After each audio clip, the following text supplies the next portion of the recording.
Hello guys and welcome to Manual Education. So this video is very important for all the MBA aspirants जो कि CAT या फिर कोई और management exam लिखने वाले हैं and they are targeting one of the top B schools. तो आज हम बात करने वाले हैं IMT नागपुर के बारे में। IMT फैमिली से काफ़ी अच्छा कैंपस है। अगर आप CAT के अलावा दूसरे मैनेजमेंट एग्ज़ाम लिखने वाले हो और किसी टॉप बी स्कूल को टारगेट कर रहे हो, ये कैंपस आपको डेफिनेटली टारगेट करना चाहिए। काफ़ी अच्छा कैंपस है और IMT का ब्रांड आपको मिल जाता है। जैसे आपको पता होगा कि IMT गाज़ियाबाद एक काफ़ी टॉप लेवल का कैंपस है, उसी की फैमिली का एक कैंपस है IMT नागपुर। वैसे इनका हैदराबाद वाला कैंपस भी है, you can check out that campus as well, but Nagpur काफ़ी अच्छा कैंपस है और काफ़ी स्टूडेंट्स के प्रेफरेंस लिस्ट में ऑलरेडी होता भी है। तो देखेंगे IMT नागपुर के बारे में, इसकी एलिजिबिलिटी क्राइटेरिया, सिलेक्शन प्रोसेस, क्या फ़ी स्ट्रक्चर हो सकती है और कैसे प्लेसमेंट्स आपको यहाँ से देखने को मिलते हैं। So without wasting time let's get started with this video. और शेयर कर दो ये वीडियो अपने सारे फ्रेंड्स के साथ भी जो कि CAT या फिर कोई और मैनेजमेंट एग्ज़ाम लिखने वाले और टारगेट कर रहे हैं टॉप बी स्कूल को, सो दैट इस वीडियो के बाद IMT नागपुर उनकी प्रायोरिटी लिस्ट में आ जाए।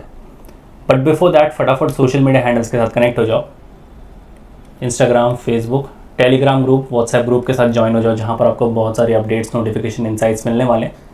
मैन्यूअर MBA एंट्रेंस की यूट्यूब चैनल को फटाफट सब्सक्राइब कर लो, जहाँ पर आपको ऐसे बहुत सारे इन्फॉर्मेटिव कंटेंट मिलने वाले हैं। तो इन सारे सोशल मीडिया हैंडल्स की लिंक आपको डिस्क्रिप्शन बॉक्स में मिल जाएगी, kindly check the description. So IMT Nagpur की अगर मैं बात करूँ, so it was established in the year 2004। IMT Nagpur is now one of the finest AICTE approved management institute, जिसमें कोई भी डाउट नहीं है। Accredited by SAQS, all PGDM programs of IMT Nagpur are equivalent to MBA for higher studies। तो जैसे कि मैंने बोला, इनका गाज़ियाबाद वाला जो कैंपस है वो इनका फ्लैगशिप कैंपस है। अगर आपने सिर्फ और सिर्फ CAT लिखा है, गाज़ियाबाद को आप डेफिनेटली टारगेट कर सकते हो।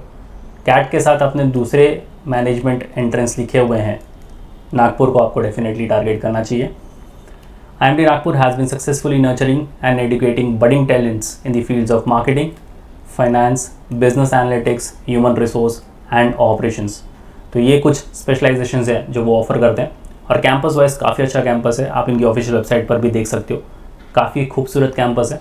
और इनका हैदराबाद वाला कैंपस है, वो भी काफ़ी अच्छा आपको कैंपस देखने को मिलेगा। एलिजिबिलिटी क्राइटेरिया समझ लेते हैं, काफ़ी सिंपल सी एलिजिबिलिटी क्राइटेरिया है। मिनिमम 3 ईयर्स होने चाहिए आपके पास बैचलर्स डिग्री के, या फिर कोई भी इक्विवेलेंट किसी भी डिसिप्लिन में हो सकता है। Minimum 50% of marks in aggregate होने चाहिए आपके पास, और एंट्रेंस स्कोर जो ये एक्सेप्ट करते हैं CAT ऑब्वियसली। उसके बाद अगर आपने ZAT लिखा हो, GMAT लिखा हो या फिर CMAT लिखा हो, तो इन सारे मैनेजमेंट एंट्रेंस टेस्ट के स्कोर्स भी आप यहाँ पर दे सकते हो। CMAT अगर आप नागपुर एंड हैदराबाद वाला कैंपस टारगेट कर रहे हो तो CMAT का स्कोर सिर्फ ये 2 कैंपस में ही एक्सेप्ट होगा। गाज़ियाबाद के लिए CMAT एक्सेप्ट नहीं होगा। नेक्स्ट इंपॉर्टेंट डेट्स को समझ लेते हैं। इनका जो एप्लीकेशन ओपन होता है वो है 3rd वीक ऑफ सितंबर। अब ये अक्रॉस कैंपस होता है, यानी कि आपको सिंगल एप्लीकेशन फॉर्म भरना होगा और आप तीनों ही कैंपस को एक ही एप्लीकेशन फॉर्म के साथ टारगेट कर सकते हो। तो काफ़ी अच्छी चीज़ है ये। इनका जो एडमिशन प्रोसेस है वो स्टार्ट होगा फरवरी ऑनवर्ड्स। डिक्लेरेशन ऑफ रिजल्ट्स जो होगा 3rd वीक ऑफ मार्च, और क्लास जो इनकी स्टार्ट हो जाएगी, यानी आपका रेगुलर जो एकेडमिक सेशन होगा वो स्टार्ट होगा in the month of June. और एप्लीकेशन फॉर्म की अगर मैं बात करूँ तो 3500 इसके चार्जेस होंगे एप्लीकेशन फॉर्म के। अब सिलेक्शन प्रोसेस की बात करते हैं। सिलेक्शन प्रोसेस, सबसे पहले तो आपको आपका एंट्रेंस एग्ज़ाम का स्कोर अच्छा खासा यहाँ पर करना पड़ेगा। फिर भले आपने CAT लिखा हो, ZAT लिखा हो, GMAT लिखा हो या CMAT लिखा हो, उसमें अच्छा स्कोर करना पड़ेगा। उसके बाद होगा आपका पर्सनल इंटरव्यू राउंड।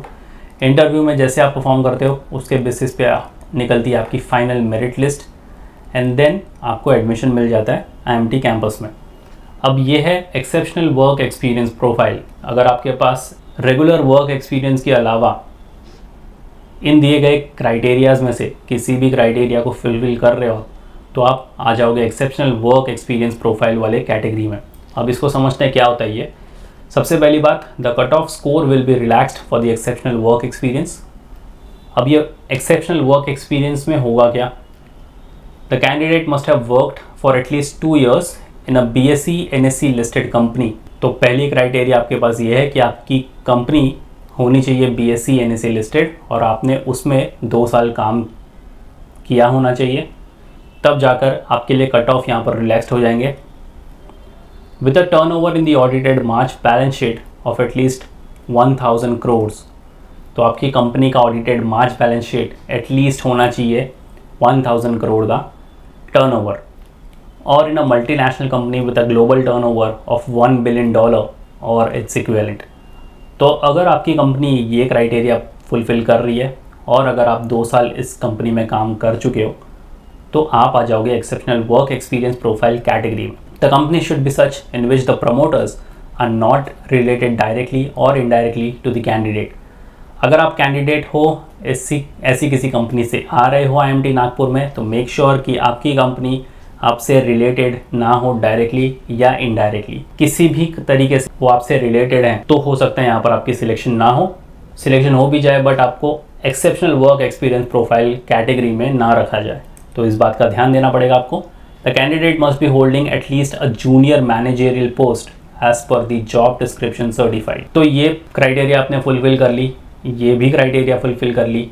अब होना चाहिए आपके पास एक जूनियर मैनेजरियल पोस्ट, तब जाकर आप exceptional work experience profile category में आओगे, जहां पर आपको कट ऑफ ऑब्वियसली रिलैक्स देखने को मिलेंगे। तो एक कट ऑफ के लिए ये सारे क्राइटेरियाज आपको फुलफिल करने पड़ेंगे। अगर आप करते हो तो आप इस कैटेगरी का फायदा उठा सकते हो। High test score, candidate scoring high test score in CAT, ZAT, GMAT, CMAT are encourage to apply for the IMT common admission process. तो इनका एक कैप राउंड होगा, इसमें से आप अपने स्कोर तीनों कैंपस में दे सकते हो। जो भी आपके एंट्रेंस टेस्ट का हाई स्कोर होगा वो पर्टिकुलर कैंपस के लिए, पर्टिकुलर प्रोग्राम के लिए आप दे सकते हो, और IMT आपको खुद एनकरेज भी करेगा कि कॉमन एडमिशन प्रोसेस में आप पार्ट लो, सो दैट आपके लिए काफ़ी ज़्यादा चीज़ें सॉर्टेड हो जाएं, आपको पता चल जाए कि कौन सा कैंपस आपके लिए बेस्ट है और कौन सा प्रोग्राम आपका बेस्ट फिट हो सकता है। फीस स्ट्रक्चर की अगर मैं बात करूँ तो 2 साल के प्रोग्राम की आपकी फ़ीस होगी 15 lakh rupees. Not take it as an investment, क्योंकि IMT जैसे कैंपस में अगर आप 15 लाख इन्वेस्ट कर रहे हो तो यहाँ से आपको रिटर्न ऑन इन्वेस्टमेंट काफ़ी अच्छा देखने को मिलेगा। और रिटर्न ऑन इन्वेस्टमेंट की अगर मैं बात करूँ तो वो आगे आपको पता चल जाएगा, बट उसके पहले इसका इंफ्रास्ट्रक्चर देख लेते हैं। तो इनके पास वेल इक्विप्ड लाइब्रेरी है, लैबोरेटरीज़ है, जहाँ पर आपको लेटेस्ट फंक्शनल PCs देखने को मिलेंगे, काफ़ी अच्छा ऑडिटोरियम भी है इनके पास, अच्छा खासा इनका स्टूडेंट हॉस्टल भी है, स्पोर्ट्स फैसिलिटीज़ आपको मिलती है, एंड डाइनिंग एरिया भी काफ़ी अच्छा है इनका।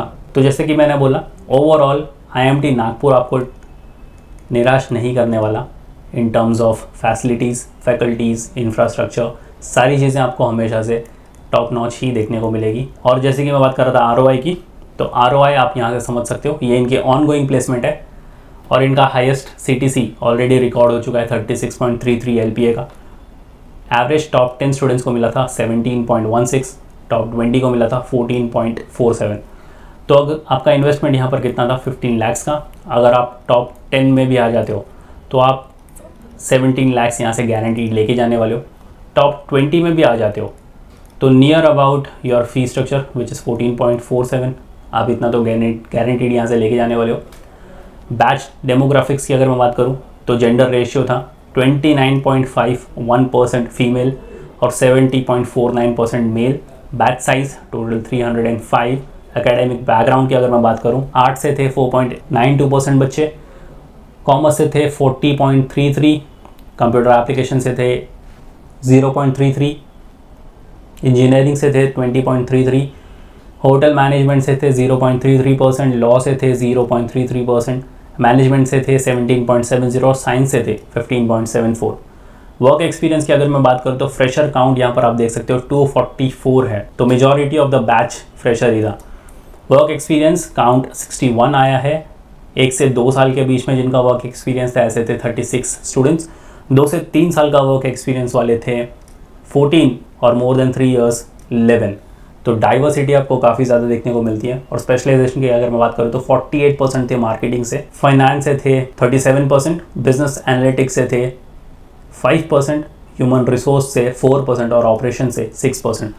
तो आपको पूरे के पूरे बैच में डाइवर्सिटी काफ़ी देखने को मिलती है, तो ये काफ़ी अच्छी चीज़ है। और अगर मैं रिक्रूटर्स की बात करूं तो ये बड़े बड़े रिक्रूटर्स आपको इन कैंपस रिक्रूट करने आएंगे, तो आप अपना फ्यूचर यहाँ से प्रेडिक्ट कर सकते हो कि कितना अच्छा आपका फ्यूचर होने वाला है, बिकॉज ये सारी बड़ी कंपनीज़ जो कि मार्केट में टॉप नॉच कंपनीज़ है वो आपको यहाँ से हायर करेंगे और आप इनके साथ नियर फ्यूचर में डेफिनेटली काम करने वाले हो। सो ये सारे रीजंस की वजह से आपको डेफिनेटली IMT नागपुर को टारगेट करना चाहिए और शेयर करना चाहिए ये वीडियो अपने सारे फ्रेंड्स के साथ भी जो कि कैट लिखने वाले या अदर मैनेजमेंट एग्ज़ाम लिखने वाले, तो उनको पता चल जाए कि IMT नागपुर उनका वेट कर रहा है।